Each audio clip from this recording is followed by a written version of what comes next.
Hello friends, welcome to defence matrix. तो HAL ने अपनी एनुअल रिपोर्ट पब्लिश करी है जिसमें कई इंपॉर्टेंट डिटेल्स जो हैं ये मेंशन करी गई है। तो तेजस मार्क 1 को लेकर ये मेंशन किया गया है कि करीबन 7 इंजन जो हैं ये डिलीवर हुए हैं और 25 तेजस मार्क 1A ये डिलीवर करने का प्लान कर रहे हैं मार्च 2027 तक, यानी कि इस फाइनेंशियल ईयर के एंड से पहले पहले ये 25 एयरक्राफ्ट डिलीवर करने का प्लान कर रही हैं।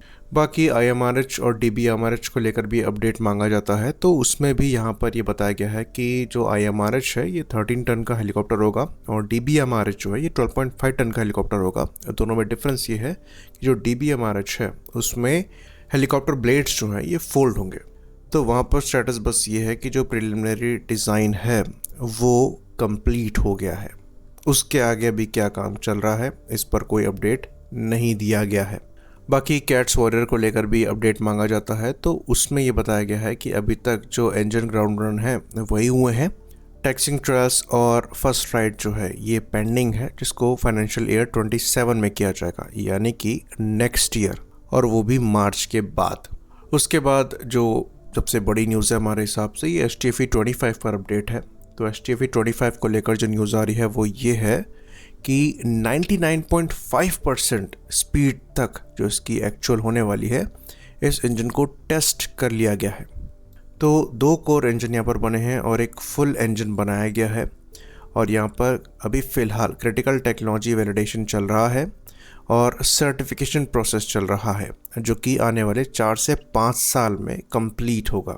तो ये 25 किलो न्यूटन क्लास का इंजन है और बहुत ज़्यादा ज़रूरी है क्योंकि इस इंजन को बनाया जा रहा है फ्यूचर के मिलिट्री ट्रेनर्स के लिए, स्मॉल एयरक्राफ्ट्स के लिए और हैवी UAVs के लिए। तो इस टर्बोफैन इंजन को आप डाल सकते हैं जैगुआर के इंजन्स की कैटेगरी में या फिर हॉक एयरक्राफ्ट के इंजन की कैटेगरी में, जो कि रोल्स रॉयस के अडोर इंजन को यूज़ करते हैं, जहां पर ड्राई थ्रस्ट 25 से 29 किलो न्यूटन का मिलता है। तो ये इंजन फ्यूचर में जो कैट्स वॉरियर के लार्जर वेरिएंट्स होंगे उनमें इस्तेमाल किए जाएंगे। तो इस इंजन की जो फर्स्ट रन है ये दिसंबर 2015 में हुई थी। उसके बाद अगर आप टाइमलाइन देखें तो 11 साल ऑलमोस्ट हो चुके हैं और अगर 99.5% पावर पर इस इंजन को रन किया गया है तो कोई बड़ी बात नहीं है। अभी तक इस इंजन को डेवलप हो जाना चाहिए था। अगर 4 से 5 साल ये कह रहे हैं सर्टिफिकेशन में और लगेगा तो ऑलमोस्ट फर्स्ट रन के बाद से इस इंजन को डेवलप होने में 15 साल का समय लग रहा है, और वो भी अगर चीज़ें समय पर हो जाती हैं तो। खैर, इसमें ये भी है कि ये HAL का खुद का एफर्ट है, तो सराहनीय है। साथ में इंजन को लेकर HAL की एक अच्छी प्रोग्रेस रही है Su-30 MKI के AL-31 FP इंजन के साथ, जिसको लेकर ये भी मेंशन किया गया है कि इसकी 2000 आवर्स की टेक्निकल लाइफ को एक्सटेंड करके 2500 आवर्स तक किया जा चुका है और ये अपग्रेडेड इंजन इंडियन एयरफोर्स को डिलीवर भी किए जा चुके हैं। तो ये एक अच्छी अचीवमेंट है। करीबन 500 आवर्स जो है लाइफ को एक्सटेंड कर दिया गया है, लेकिन ये बात भी हम यहाँ पर ऐड करेंगे कि 2500 आवर्स की सर्विस लाइफ कोई बहुत अच्छी सर्विस लाइफ तो नहीं है। मॉडर्न इंजन एटलीस्ट 4000 आवर्स की सर्विस लाइफ देते हैं। इवन अगर आप इस लिए 177S इंजन की बात करेंगे, जो कि लेटेस्ट रशियन इंजन है, जिनको AL-31 के रिप्लेसमेंट के तौर पर रशिया ऑफ़र भी कर रहा है, वहाँ पर 6000 आवर्स के आसपास की सर्विस लाइफ जो है ऑफ़र करी जा रही है, जो कि इन इंजन्स के कंपैरिजन में 3 गुना है। तो मॉडर्न इंजन्स एटलीस्ट 4000 आवर्स तक की सर्विस लाइफ तो देते ही हैं। इसलिए रशियन इंजन्स जो है ये सस्ते ज़रूर पड़ते हैं, पर आपको इनकी लाइफ में दूसरे इंजन के कंपैरिजन में 3 इंजन यूज़ करने पड़ेंगे, जो कि ओवरऑल चीज़ों को एक्सपेंसिव बनाता है।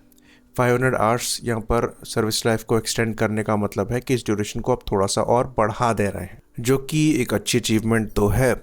और इस इंजन को लेकर हमारे यहाँ पूरा इकोसिस्टम एग्जिस्ट करता है, लेकिन बेटर यहाँ पर ये होता कि हम नए इसलिए 177S इंजन के साथ आगे बढ़ते इन प्लेटफॉर्म के अपग्रेड के साथ, क्योंकि वहाँ पर सर्विस लाइफ आपको कंपैरेटिवली काफ़ी ज़्यादा मिल रही है, तो मल्टीपल इंजन हमें वहाँ पर यूज़ ना करने पड़ते। बाकी जो STAC 1200 इंजन है, जो कि 1200 किलोवाट का इंजन होने वाला है, ये 6 टन क्लास हेलीकॉप्टर्स में लगाए जा सकते हैं, जैसे कि हमारे ध्रुव हेलीकॉप्टर्स हैं। उसके 2 प्रोटोटाइप्स बनाए गए हैं 3D प्रिंटेड डिफ्यूज़र्स और सपोर्ट के साथ, और अभी तक इसको 650 किलोवाट तक टेस्ट किया गया है, जिसमें इंडिजिनस फेडेक डिज़ाइन भी इंक्लूड किया जा रहा है। तो आप कह सकते हैं कि इसको ऑलमोस्ट 50% पार में टेस्ट किया गया है, जो कि शोकेस करता है कि ये भी फुली डेवलप होने से काफ़ी दूर है। आई होप इन्फॉर्मेशन यहाँ पर क्लियर रही हो। इसी बात पर इस वीडियो को हम ख़त्म करेंगे। लाइक करिए, सब्सक्राइब करिए। जय हिंद।